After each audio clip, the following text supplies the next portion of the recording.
Osrc News at 7. Governor Ayedatiwa urges 34 bureaucrats to drive prosperity in public service overhaul.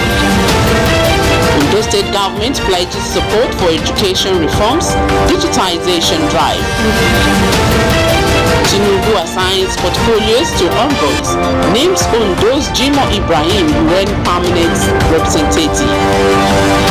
From the foreign scene, millions at risk of hunger as severe drought grips Kenya.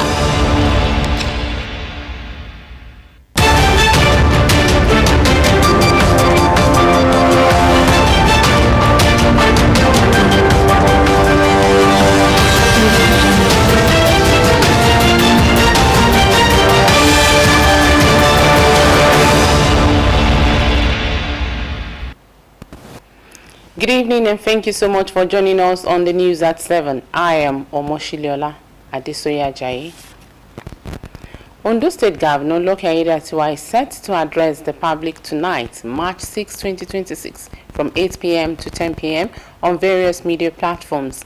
The governor will be speaking with prominent journalists Ruben Abati of Arise News, Babajide Otitoloju of TVC News, Kayode Okiolu of Channels TV, and Kayode Akitemi of News Central. During the live media chat, Governor Ayedatiwa is expected to discuss his achievements in office over the past year, as well as share his thoughts on present state and national issues. And Ondo State Governor Lucky Ayedatiwa has sworn in new permanent secretaries hailing the public service as a vital engine room for policy delivery and institutional memory. The governors who spoke at the inauguration of the newly appointed permanent secretaries in Akure said the appointees are key links between politics and implementation, reaffirming his commitment to prosperous leadership. Government House correspondent Wahab Bankole completes the story. The governor led top officials, royals, lawmakers, judiciary, families, and well-wishers at the Dome in Akure for the inauguration of new permanent secretaries, Surveyor General, and Statistician General. Ondo State Head of Service, Bayo Philip, honored late ex-Head of Service, Alabai Sijola, with a minute silence, then commended Governor Ayedatiwa for boosting public service growth and workers' welfare. He urged the appointees to deliver efficiently, citing open-store bureaucracy spots as proof of the governor's commitment to a strong service. This appointment covers 39 permanent secretaries, both for the state and the local government. Accountant General, Surveyor General, who are being upgraded to the status of permanent secretary.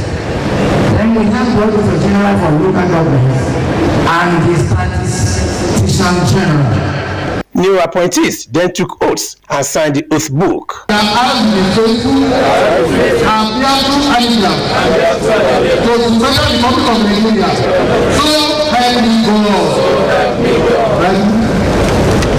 Governor Ayedatiwa congratulated the permanent secretaries, urging them to justify their roles and add value.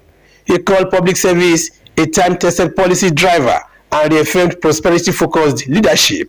These exercises, which our administration has conducted in about 3 series since my assumption of office, is consistent with our resolve to implement the congruous reforms and institutional alignment necessary to re-energize the bureaucracy for effective and efficient service delivery to the citizens of our dear state, Ondo State, the Sunshine State.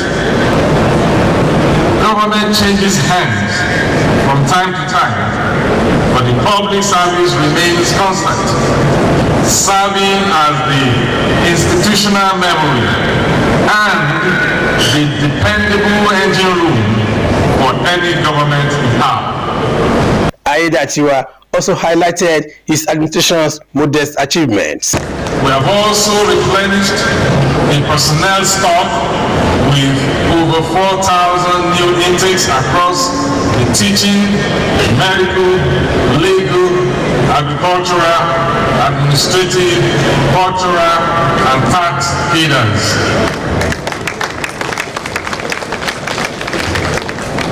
Deserving officers are regularly elevated to the rank of accounting officers, such as permanent secretaries, tutor generals, general managers, and project managers, wherever vacancies arise, as a means of boosting morale and enhancing upward mobility within the service.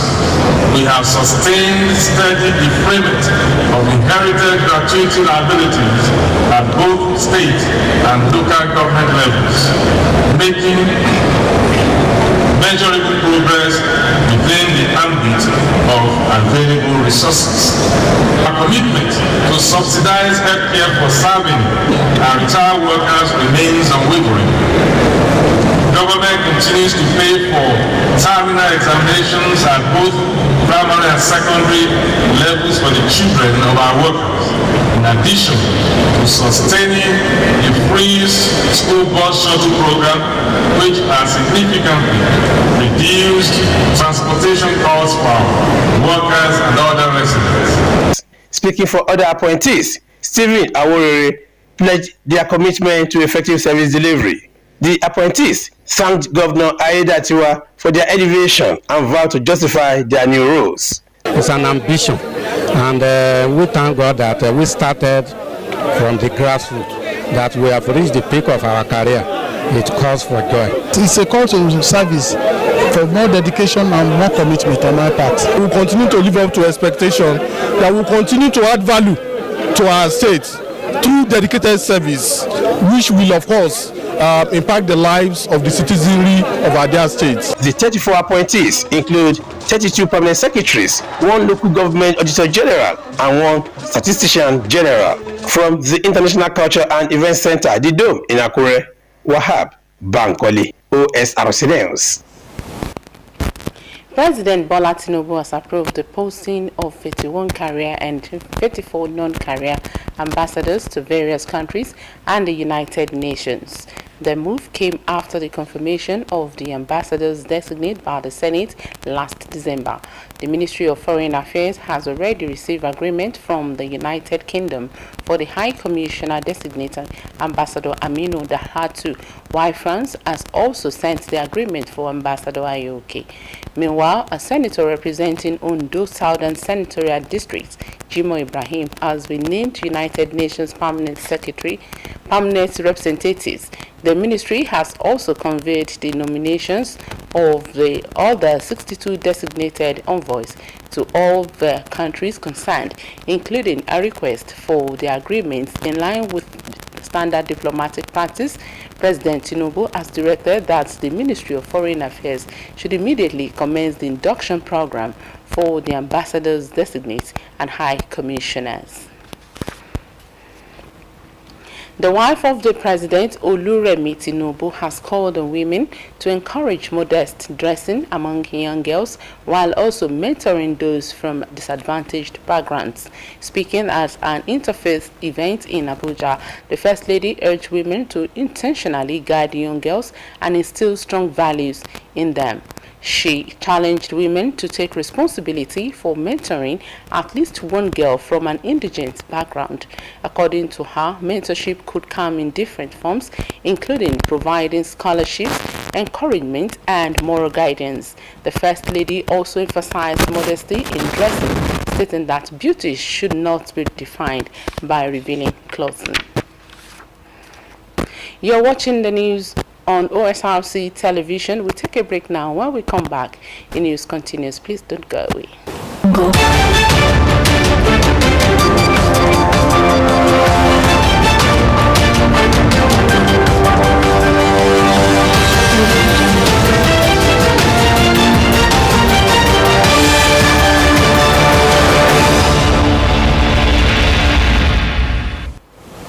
Glad to have you back. You can watch us live on a digital channel, Moplex 720, on our website www.osrc.ng,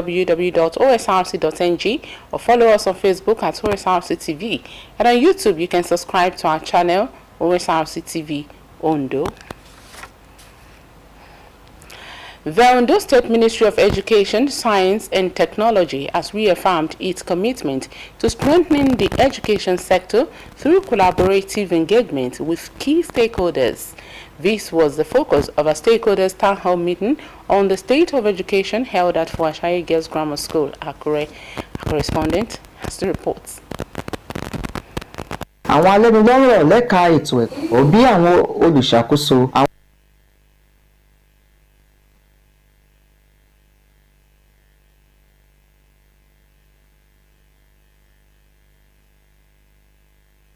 Gathered here are stakeholders in the education sector, including administrators, school heads, teachers, parents, and development partners, to review the progress of the education sector in Ondo State and chart a path for sustainable improvements. In his address, the Commissioner for Education, Science and Technology, Igbekele Ajibefun, said the town hall meeting was convened to assess the progress made in the sector, examine existing challenges, and identify practical solutions to strengthen teaching and learning across schools in the state. The Commissioner noted that the ministry has within the past year introduced several reforms, including the digitization and centralization of enrollment data from public and private primary and secondary schools. Our reform system in the education sector, digitalization of our school system, is what we are going to use to drive the reform system. And we are going to put every effort to ensure that all our schools are documented. Their data are put in digital form.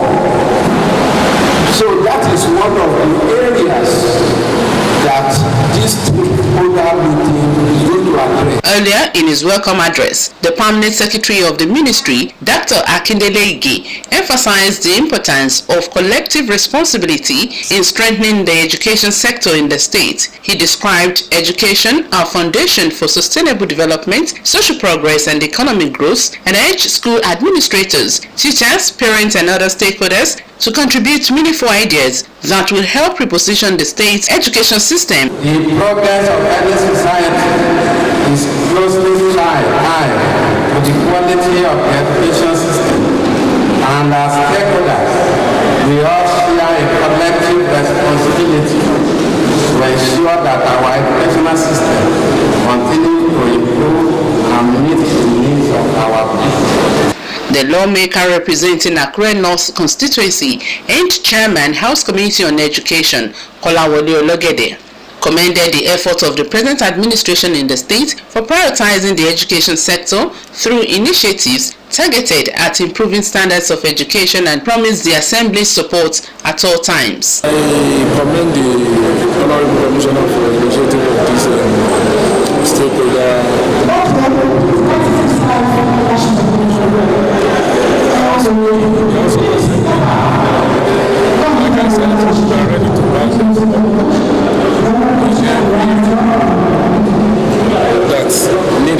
Participants at the meeting also shared perspectives on ways to enhance policy implementation, strengthen school management, and promote quality education across the state.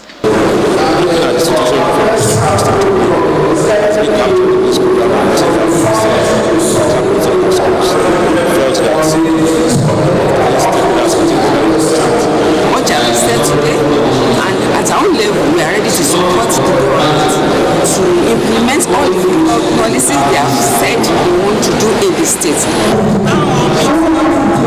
Educational stakeholder is the first of its kind in the state.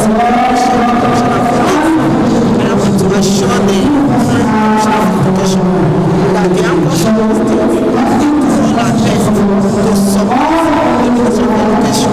The stakeholders' engagement was part of ongoing efforts by the Ondo State government to promote inclusive dialogue and strategic planning aimed at improving the quality of education in the state. Women remain the backbone of agriculture in Nigeria, yet many still face major challenges in Igbado community, the Ondo West local government area.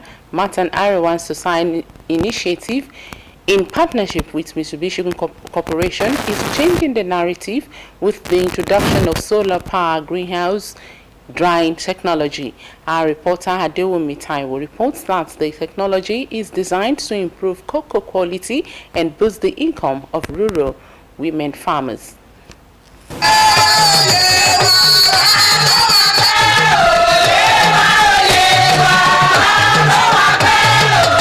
Women cocoa farmers in Igbado community have celebrated the launch of a solar-powered greenhouse drying facility by Matan Arewan Society initiative founder Abiba Ali. The project aims to cut post-harvest losses and boost processing quality. Women make up over half of Nigerians' farmers, but often rely on outdated methods that hurt produce value. In the name of the Father, and of the Son, and of the Holy Spirit.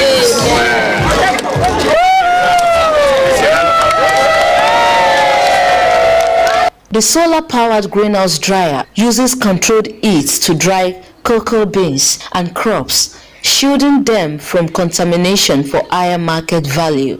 Founded by Mitsubishi Corporation via Matan Arewan Society initiative MASI, it boosts sustainable farming and rural women's economic opportunities. MASI founder Abiba Ali urged beneficiaries to maintain the facility for lasting gains. It's a very huge pleasure to see, and very big pride for me to see the outcome of the project, to see the acceptance from the people, and to also see that hopefully with support from other organizations, government, we can do more of this.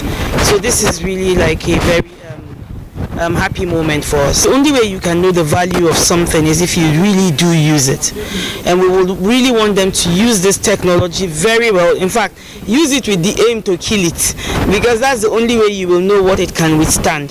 MASI General Manager Sophia Aliu says the solar greenhouse dries cocoa beans faster and more hygienically than traditional open-air methods. The women are happier because now they can dry their cocoa and sell it for premium prices. Even if they like, they can also increase the storage time that they can keep their cocoa so that they can sell it out of season when there is a glut.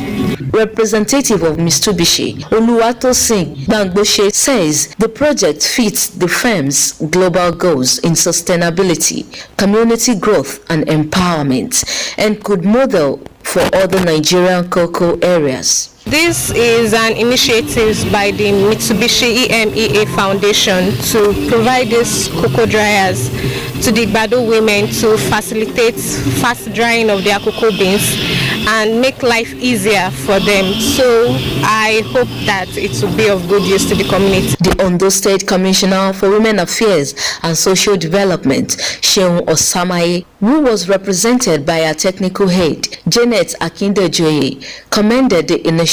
Ashakunri of Igbado, Oba Adebayo Aderemi, hailed it as a boon for local farmers. It's a good one for our women to be able to dry their products faster and to enhance the quality of their products. Government cannot do it alone. Igbado women farmers and residents are optimistic that the solar dryer will enhance cocoa quality and boost incomes. We appreciate them, we thank them, because before we will not see this type of solar system before. All our cocoa is damaged, all our cocoa is not fine because of rainy season. But this time around, we are saying thank you because everything is in order, better than the other before. MASI Mitsubishi community collaboration, high stronger cocoa outputs, lower post-harvest losses, and rural women empowerment in Ondo. Adewumi Taiwo, Osrc News. Our coalition of members of the All Progressives Congress in Okakoko, Ondo State has declared support for the re-election of President Bola Ahmed Tinubu and the aspiration of the Special Advisor to the Governor on Transport, Olugbenga Omole, ahead of the forthcoming primaries. The endorsement was contained in a communique issued at the end of the coalition's maiden meeting held in Okakoko. The group made up of youth, women, farmers, traders, artisans, students, drivers' unions, footballers, as well as former and serving councillors and party executives described the re-election of President Tinubu as non-negotiable. They also pledged to mobilize massive grassroots support across Oka Akoko and the entire Akoko Axis to ensure victory at the polls. Speaking on the aspiration of Olugbenga Omole for the Ondo State House of Assembly, members of the group said his track record in public service distinguishes him among other aspirants. Olugbenga Omole is never an accidental politician. This is what I did. Election people about what you want to do. We did our job. The Gida, Mayelo, Opoguru, we won't follow them. Tabani issue lẹ́nu akọgun iná is always there for us. Àbí kò dúró kú bẹ́ẹ̀ ni. Ẹjọ́ bá tó bá fẹ́ ṣiṣẹ́ akọgun máa wò ta o. Bàbá kò fẹ́ jẹ dúró ti akọgun kò dẹ̀ máa wò. Mo mọ̀ pé lágbára náà kọ̀ọ̀kan á lọ sí assembly yẹn o. Ó ti dá mi lójú ó máa lọ fún second time. Ìdí tó rẹ̀ fi ń bínú ẹ̀ ó yé gbogbo wa pé kì í gbà pé kán rẹ́ àwọn èèyàn tèun jẹ. Tẹ́ bá bẹ̀rẹ̀ lọ́wọ́ èèyàn bíbá pé kí ni akọgun ṣe. Tẹ́ni bá sọ pé kò dáa ọ̀rọ̀ tẹ́ni bá gbọ́ pé kò dáa ẹni tó bá sọ pé kí nìdí ló fi sọ pé ni yóò dáa oníṣèpé lágbájá sọ pé kò dáa. Ìdí dẹ̀ ni pé Bíbélì sọ pé ìwé òwe orí kẹtàdínlógún ẹsẹ̀ kẹtàlá. Ó dẹ́nikẹ́ni tó bá fi ibi sáwóré ó ní ibi òní kúrò nílé ẹ̀ lágbára náà ibi òní wọlé wa o. Akọgun lẹ́ẹ̀kan sí iṣẹ́ Olúwa lẹ́ẹ̀kan sí. Just 5 minutes interval, we have been to this place and I told you that going there is expecting me. But God so good, what for was with my me, was with me here. Likewise, what two, you also stay with me here. I really appreciate your meeting here. Thank God. We are here. The people maintain that Omole gave quality representation at the assembly between 2019 and 2023, hence their resolve rally around him for success at next year's poll. Our Federal High Court in Abuja has granted bail to former Attorney General of the Federation, Abubakar Malami, his wife Asabi Bashir, and their son Abdulaziz in an ongoing money laundering case. Justice Joyce Abdul Malik granted each of the defendants bail in the sum of 200 million naira with 2 sureties in like sum. As part of the bail conditions, the court ordered that one of the sureties must deposit title deeds of properties located in either Maitama or Asokoro, both Highbrow districts of Abuja. The court also directed the defendants to deposit their international passports with the court. Pending the fulfillment of the bail conditions, Malami, his wife, and son are to remain in the custody of the Nigerian Correctional Service. Justice Abdul Malik consequently adjourned the matter until March 16, 2026 for the commencement of the trial. Drought has pushed Kenya deep into a hunger crisis. More than 3 million people don't have enough to eat. Over 800,000 children are malnourished as families struggle to feed themselves. Victoria Olawale tells more. Every time there is a drought in Turkana,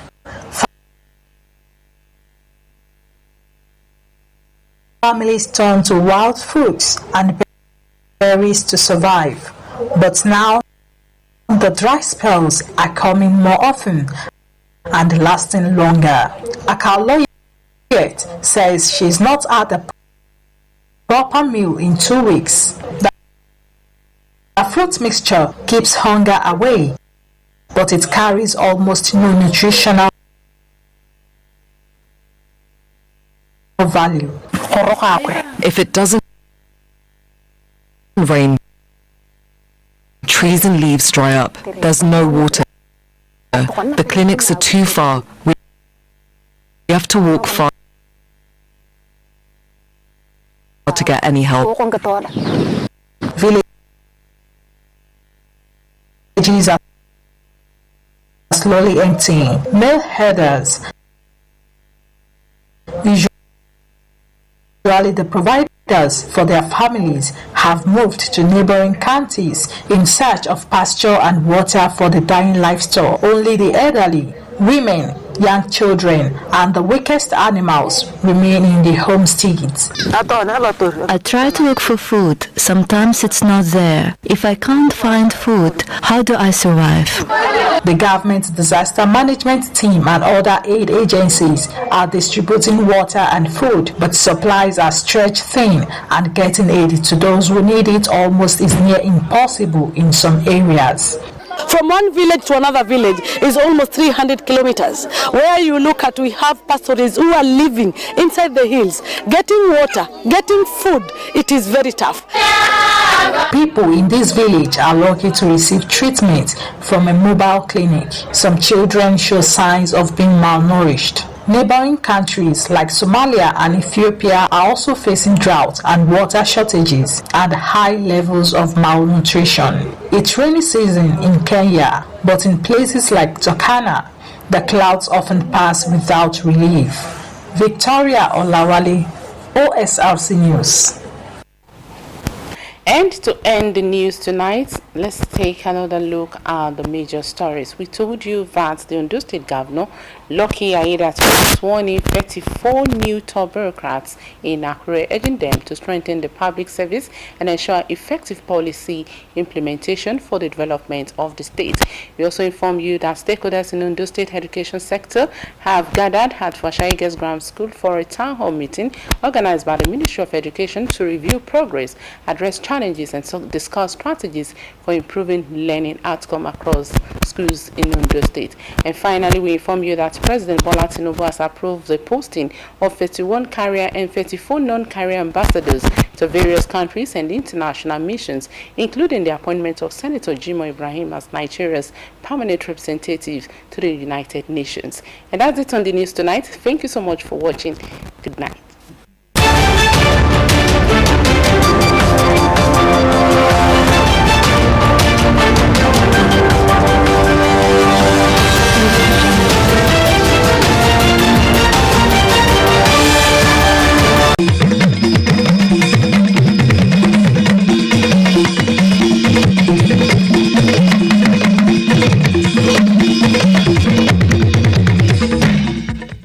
Nínú ìròyìn àṣálẹ́ òní, gómìnà Aiyedatiwa rọ àwọn akọ̀wé